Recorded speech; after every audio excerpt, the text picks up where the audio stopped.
For this final video lecture, I'm going to look at Canada. I'm from Canada, so I just wanted to look at the type of development work that the Canadian government does. Recently, Canada had an election, new Prime Minister. The previous Prime Minister, his name was Stephen Harper. He was in power for over quite a few years, and part of the work that he did, especially when it came to development work, was quite controversial. Canada lost a lot of respect internationally for a lot of the choices that he made. So we're going to look at some of those choices that he made, how Canada lost respect internationally when it came to development work, and then kind of what is the hope that will be different in the future now that we have a new Prime Minister. But Canadian development work officially started in 1968. It was something called the Canadian International Development Agency, CIDA for short. And I'll just read their mandate from 1968. To establish within recipient countries those political attitudes or commitments, military alliances or military bases that would assist Canada or Canada's Western allies to maintain a reasonably stable and secure international political system. Through this objective, Canada's aid programs would not serve only to help increase Canada's influence within the developing world, but also within the Western Alliance. So you can see from the very beginning, Canada's sort of view on development work was to be able to get countries in the developing world to be able to enter the Western world, not the communist world. And Canada was doing this so that they would have access to more markets, military reasons, and Canada would have more influence in the developing world and also within other countries in the Western Alliance. So Canada was really doing this for geopolitical reasons. Now, in 2013, Stephen Harper, our previous Prime Minister, he disbanded, or he amalgamated CIDA into the Foreign Affairs Department. So CIDA is no longer part of the Canadian government, but it's now part of the Foreign Affairs Ministry, and it's called the Foreign Affairs Trade and Development Ministry now. So Foreign Affairs, Trade, and Development all sort of working under the same objectives. So you can see here that those objectives, what you'll see at least while Stephen Harper was Prime Minister, was that those objectives were directly for sort of encouraging trade with the developing world. And I'll give you some examples of that in a bit. Now, I'll just go through quickly Canada's development priorities. Increasing food security in the developing world, securing a future for children and youth, sustainable economic development, maternal, newborn, and child health, environmental sustainability, gender equality, and governance. So a bit of a wide spectrum covering, food security, maternal health, environmental governance, so quite a few different sectors that the Canadian government works in. But since the merger of CIDA into the Foreign Affairs Ministry, what you have seen is you've seen a drop in the amount of resources available. And not only have you seen a drop in the amount of resources available, you've also seen a shift in where those resources go. So the resources have started going in the direction of Canada's trade partners and away from poorest of the poor countries or the least developed countries. So you can start to see this idea of Canadian aid being more of an economic tool to promote Canada and growth between Canada and whatever other country they're doing it in, but that other country isn't necessarily the least developed country. So as I said before, Canada lost a lot of credibility internationally during Stephen Harper's time, and a lot of that had to do with the way that he interacted with the developing world. I'll just run through a few examples. Now there's a much longer list. I've just chosen a few highlights, but during his time, scientists at the Professional Institute of the Public Service of Canada were not allowed to publish some of their work. if their work was often connected with climate change, for example, that research could not be published at all.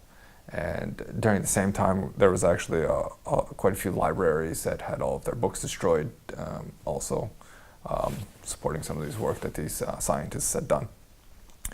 The police in Canada, CSIS, which is like the spies, let's say, and the RCMP, which is the federal police service, they spied on local environmental groups and Aboriginal activists. So you saw this, anyone who was sort of on the left wing of Canadian politics, they were being spied upon by the police. At the same time, you also saw an extreme amount of auditing of these different agencies. So if you were an environmental or civil society group more on the left of Canadian politics, then there was a much better chance that you would go through financial auditing. And that wasn't just local organizations, but Amnesty International, for example, was audited under this time of Stephen Harper. And there weren't any conservative think tanks that were audited during this time. So just by looking at that, you could see that it was quite a political choice which agencies would be audited. Also at the same time, Canada was the first signatory to pull out of the Kyoto Accord. So we left Kyoto during this time. Now, just in the last week or 2 weeks, Justin Trudeau, our new Prime Minister, along with each of the premiers from each of our provinces, have gone and sort of gotten back involved in Kyoto. So this is, Canada has immediately started to change this, but this is something that happened under Stephen Harper. We left Kyoto. Also, when it comes to sort of environmental issues, Canada also pulled out of UN Anti-Droughts and Desertification Convention, which was not that well known globally. It's not as popular as Kyoto, but Canada has a lot of oil and tar sands, and part of the way how to extract that oil is through desertification. At least it contributes to desertification. So Canada left that agreement, UN agreement as well, and so that it would be better for Canada to get the oil out of its tar sands. And finally, the last example I'll give you for now is that Canada has also experienced drastic cuts to its peacekeeping mission. So over the last 20 years, Canada went from the world leader of troop contribution in peacekeeping forces, 3,300, all the way down to 65th in the world as of 2014. The lowest number during that time period was about in about 2014, there were 30 peacekeeping troops from Canada in the field somewhere. So you saw it went from 3,300 all the way down to 30 in a 20-year period. So what happened in 2013, this is sort of a culmination of how the global world sort of looked at Canada. There was a seat in the Security Council. Canada was vying for, was trying to get. Portugal was the main competitor for this particular seat. And this was the first time in Canada's history that it would try to get a seat on the Security Council and lost that vote. So Portugal received that seat and not Canada. And that was the first time in 50 years that Canada wanted to be on the Security Council but did not get onto it. And it is directly connected with lots of these different ideas that the Stephen Harper government did when it came to international development and international relations work. The Economist, this was only in the summer, they published an article about Canada related to its aid work entitled Strong, Proud, and Free Riding. And it also went through these same types of examples of Canada cutting its official development assistance, but sort of pushing the responsibilities onto other people, doing the same thing with peacekeeping and pushing those responsibilities to other people. So we can say that Canada lost a lot of respect globally at this particular time period because it was decreasing its foreign aid, decreasing its peacekeeping, exiting environmental agreements. But we can say, what was Canada doing at this time? Well, the aid work was actually supporting Canadian mining industries. So mining is an important part of the Canadian economy. Canada has the highest number of mining companies of any country in the world. So a lot of our aid work was there in the developing world where our mining companies are. There's something called corporate social responsibility. So that's kind of working with corporations so that they can act in a more socially responsible way, so they don't harm the place where they're working as much as what they would be doing. So a lot of the aid money from Canada was moving in that direction. Now, that in and of itself is not inherently bad, but it wasn't new money. It was money that was being taken from money that had been going to the least developed countries. Now it was going in this direction to do corporate social responsibility work and expanding Canadian companies in the developing world. Most of that work is not really connected with development work while helping the poorest people, but it was more about public relations, dealing with people who were harmed by Canadian mining companies. So there was even a study done by the Prospectors and Developers Association of Canada. This is a group of mining or mining companies or people who support the mining sector. Now this report wasn't published, but some of it was published by one of our newspapers, and one of the quotes from it is: "The Canadian mining companies have had a significant negative cultural and economic disruption to the host communities." So here you can see an example of Canadian aid trying to deal with the negative side effects of Canadian mining companies in the developing world. So what the aid community of Canada is saying now, and while it was happening as well, that aid cannot be like a promotional tool for mining companies. So we can't do that type of aid work anymore. We have to get back to helping the least developed countries in a variety of ways, which I'll get into next. So now what the Canadian development community expects, and well, what they had been expecting, but is really hoping that our new Prime Minister will do in a more effective way, I'll just run through a few points.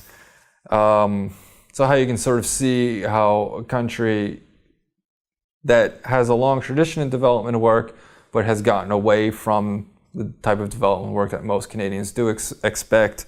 So what the development community in this country would really want to have for the future. So the first objective is you want to reach that 0.7% of GNI that I mentioned in a previous lecture as well, that the UN set 45 years ago. You also want to have this multi-year planning. So I mentioned before that there's that idea of aid fragmentation and aid herding, so aid moving to different places. So the Canadian development community recognizes that, and they want to be able to set long-term objectives for their aid in the developing world, so that those countries in the developing world can also expect, they know what kind of aid money they will be getting for a longer future, so they can have a better ability to be able to plan what type of projects they want to do. The Canadian community also wants aid to be focused on the least developed countries now, so aid doesn't follow our trade, which we saw a lot of before, also in that fragmentation of aid. We don't want our aid money to be following the business or the trade. We want our aid to be in the direction of the poorest countries. And in that same light, you want aid to be stopped using as a promotional tool for commercial purposes. That really wasn't the point and isn't the point of aid money. More specifically, gender equality and reproductive rights are an important part of what the aid community wants to see happen with foreign aid money. And connected with that, we also want to see aid money supporting LGBT communities around the world. So these are sort of ideas that are really, they're quite important to Canadians. And this is an example of aid being tied to ideology again. So you want to spread this ideology into the developing world as well. Also, we want to see our aid money supporting private sector growth, but at a local level. So localities and small businesses in the developing world, those are the ones that should be benefiting from our aid money, not large corporations. Dealing with climate change as well is an important one. And these last ideas, these are the sort of most important ones in my view, in that we want our aid money to be able to increase the capacities of people in the developing world, governments in the developing world, particularly when it comes to sort of trade policy and negotiations. You'll have these international institutions like the World Trade Organization, but there are many countries in the developing world that, although they're in a part of the WTO, they don't have the capacity and the resources to be able to play an active role in those organizations. So what this means is we would want to increase the voice of the South in these international organizations, in these trade and financial institutions, so that they can have more power over the decisions being made in those institutions, rather than just sort of the Western world making decisions in those institutions, and then the developing world needing to deal with that situation. And finally, see, what's also important is you want to see policy coherence, which is pro-poor. So what that means is that all of the policies that Canada has should be working towards, or at least not stopping, poor people from escaping poverty. So in many cases, maybe you'll have a trade policy which contributes to people being poor, but then you'll have the development agency going in and working with those poor people, what you saw in that debate with the DeSoto again. But what the Canadian aid community wants now is that those policies that are negatively affecting the poor in the developing world, that those are the policies that we start to change, so we don't have policies that negatively impact the lives of the world's poorest people. So it's a time of great change in Canadian development aid, and Justin Trudeau, our new Prime Minister, he has pledged to refocus Canadian aid and refocus it in the direction of the poor and vulnerable. Now, we don't exactly know what's going to happen, but this is some examples you can see now of how a country sort of deals with their development issues and how they want to allocate their foreign aid money.